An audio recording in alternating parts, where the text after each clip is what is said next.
ये खबर SGT university द्वारा प्रस्तुत की गई है।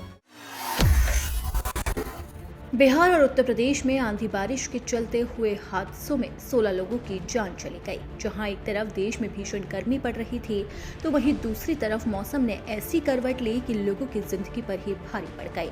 उत्तर प्रदेश से लेकर बिहार तक आंधी बारिश का जमकर कहर चला। तेज हवाओं, बिजली आपूर्ति ठप होने, पेड़ और पुल गिरने और फसलों के नुकसान से जनजीवन पूरी तरह से प्रभावित हुआ। बिहार के भागलपुर और आसपास के जिलों में 110 किलोमीटर प्रति घंटे तक की रफ्तार से हवाएं चली और इसी के साथ ही जबरदस्त तबाही मची। इससे हुए हादसों में 8 लोगों की जान चली गई। भागलपुर में 200 से ज्यादा जगहों पर पेड़ गिर गए और 300 से ज्यादा बिजली पोल क्षतिग्रस्त हो गए, जिससे 23 घंटे से ज्यादा समय तक बिजली बाधित रही। कई इलाकों में पानी का संकट गहरा गया और इसी के साथ ही फसलों को भी काफी नुकसान हुआ। जवाहरलाल नेहरू मेडिकल कॉलेज और आसपास के एचडीयू वार्ड की खिड़कियां के शीशे टूट गए और मरीजों को दूसरे वार्ड में शिफ्ट करना पड़ा। इसी के साथ ही मौसम विभाग ने दक्षिण बिहार में बादल छाए रहने और सीमांचल क्षेत्र में आंधी पानी की प्रबल संभावना जताई है। अब बात करते हैं उत्तर प्रदेश की, तो उत्तर प्रदेश में भी आंधी तूफान ने भारी तबाही मचाई। लखीमपुर, गोंडा, सीतापुर, बस्ती और संत कबीर नगर समेत अलग अलग जिलों में 8 लोगों की जान चली गई। कई जगह टीन शेड उखड़ गए, मकानों की दीवारें और स्कूलों की बाउंड्री भी गिर गई। लखीमपुर के कारी बेडरी गांव में आंधी के दौरान लगी आग में 40 घर जल गए। बिजली पोल टूटने से कई गांव अंधेरे में डूब गए। गोंडा में रेल ट्रैक पर पेड़ गिरने से ट्रेनों का संचालन भी प्रभावित हुआ।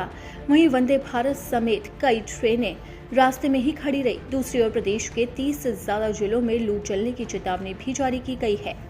वहीं बात करते हैं छत्तीसगढ़ की, तो छत्तीसगढ़ के दक्षिण और मध्य जिले में मौसम विभाग ने येलो अलर्ट जारी कर दिया है। यहां 40 किलोमीटर प्रति घंटे की रफ्तार से हवाएं चलने और इसी के साथ ही बारिश होने की आशंका जताई गई है।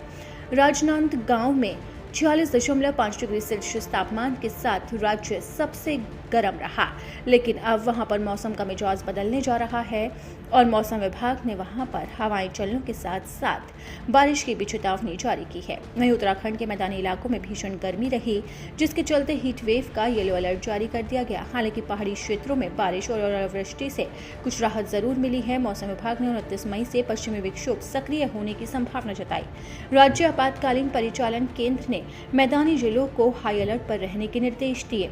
वहीं हिमाचल प्रदेश के चंबा में हल्की बारिश हुई, जबकि अन्य क्षेत्रों में तेज धूप रही। ऊना में तापमान 42.6 डिग्री सेल्सियस तक पहुंच गया। मौसम विभाग ने 28 से 30 मई के बीच में बारिश, आंधी और ओलावृष्टि की संभावना जताई है। जम्मू समेत मैदानी इलाकों में भीषण गर्मी से फिलहाल राहत के आसार नहीं है। मौसम विभाग ने यहां पर भीषण गर्मी पड़ने के लिए अलर्ट जारी कर दिया है। मौसम विभाग ने हीट वेव का ऑरेंज अलर्ट जारी करते हुए 28 मई के बाद तेज हवाओं और बारिश से राहत मिलने की संभावना जताई। राजस्थान में भीषण गर्मी का प्रकोप रहा। सीकर में बारिश और ओलावृष्टि हुई। कोटा में 45.6 डिग्री सेल्सियस तापमान के साथ राज्य में सबसे गर्म रहा। इसी के साथ ही राजधानी दिल्ली में भी अभी भीषण गर्मी से कोई राहत मिलती हुई नजर नहीं आ रही है।